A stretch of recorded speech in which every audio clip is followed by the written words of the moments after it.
ये चुनाव का समय है, हमें अपना नेता चुनने का ये समय आया हुआ है। अभी आप सबके बीच में हमारे सांस्कृतिक रंगमंच के कलाकार आप लोगों का मनोरंजन किए हैं और साथ ही आपको 17 तारीख को कमल छाप पर बटन दबाने का निवेदन किए हैं।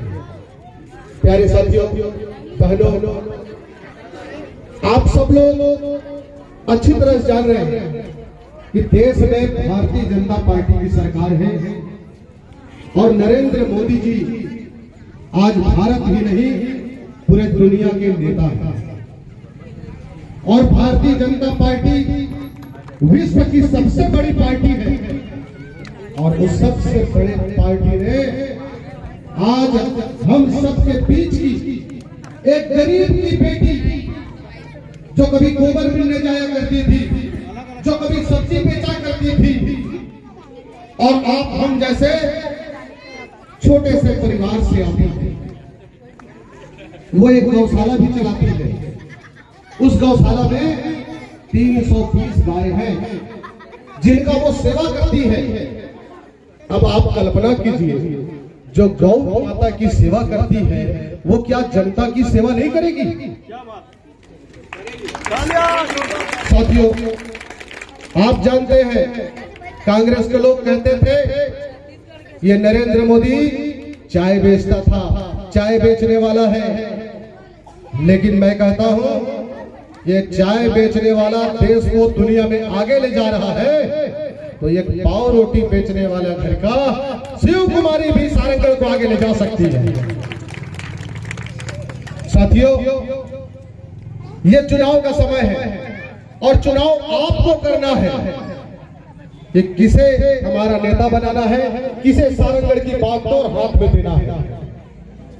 कुछ लोग कहते हैं कि हम लोग बदलाव लाएंगे, छत्तीसगढ़ नवा गढ़ेंगे, लेकिन आप लोग जानते हैं ये लोग गौठान के नाम पर कितना भ्रष्टाचार किए। गाय तो सड़क में मर रही है और गौठान में लोग भ्रष्टाचार कर रहे हैं। साथियों, ये लोग हमारे युवा बेरोजगार को ठगने का काम किया है। ये लोग जो हमारे भाई पढ़ते थे, पीएससी का एग्जाम दिलाते थे, उसमें भी घोटाला किया है और बड़े बड़े अधिकारी कर्मचारी के लोगों को पैसा लेकर के पद को बेचने का काम किया। लेकिन भारतीय जनता पार्टी, आप लोगों को याद होगा वो कोरोना का समय जब चल रहा था, महामारी से हम सब जूझ रहे थे, क्या किसी कांग्रेस के नेता ने राशन पहुंचाने का काम किया? आप लोगों ने देखा कोई सेवा काम करते थे क्या लोग?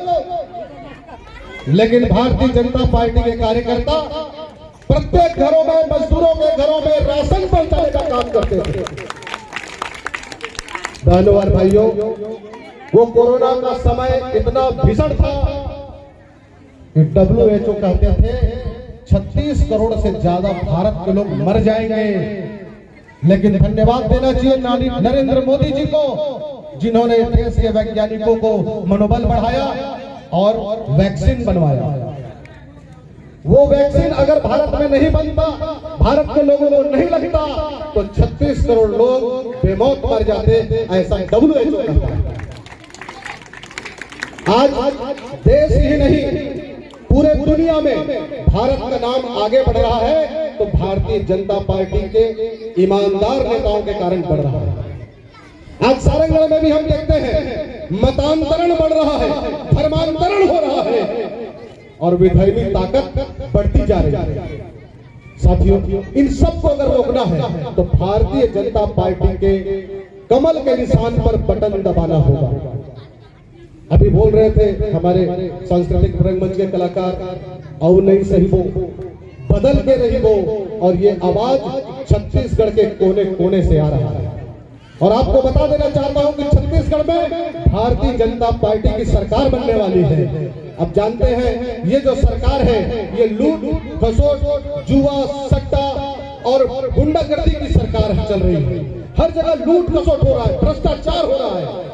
इन सब को बदलने का समय आ गया है। अब और नहीं सहना है, बदल के रहना है और छत्तीसगढ़ ही नहीं सारंगगढ़ में भी कमल खिलाना है। कमल खिलाना चाहते हैं आप लोग, मेरे साथ बोलिए भारत माता की, भारत माता की।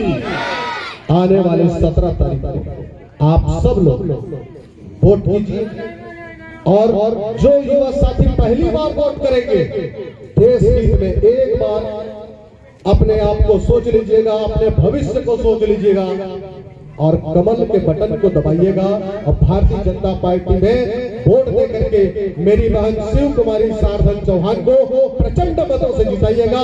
यही आग्रह, यही निवेदन करने के लिए आज हम आप सबके बीच में आए हैं। आप सब लोगों ने हमारा मनोबल बढ़ाया, हम सबको सुना, इसके लिए मैं दिल से आप सबका आभार व्यक्त करता हूं। और फिर आपको याद दिलाना चाहता हूं, 17 तारीख को आप सब लोग भारतीय जनता पार्टी के कमल के निशान पर बटन दबाइएगा और मेरी बहन शिव कुमारी चौहान को प्रचंड मतों से जिताइएगा। इतना कहकर मैं अपने शब्दों को विराम देता हूं। जय श्री राम।